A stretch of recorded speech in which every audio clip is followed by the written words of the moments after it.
Okay, gang, let's imagine that you have a table users and you want the email field to be unique. So for make this, go to your index.php and create an open PHP bracket. First thing to do is to select all email from the database from the tables, but we need to connect to our program. So let's use connect by using PDO. So write db name.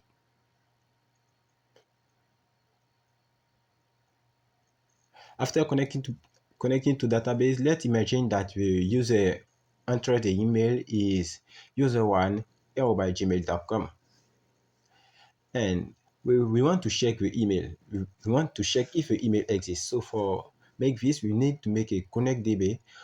We make a prepare request and we're going to select all from the table users. Where and here we put the key. Where email, and instead of make it very performant, you have to put select email, select the field. And after this, you make a count and the count will be the $check exists row count.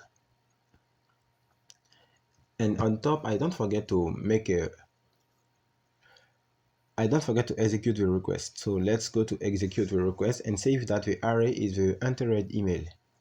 So after this, we say that if $exists count is higher than 0, echo this email is already exist. Choose another one. And this is where you can choose, you can make a unique field for your database.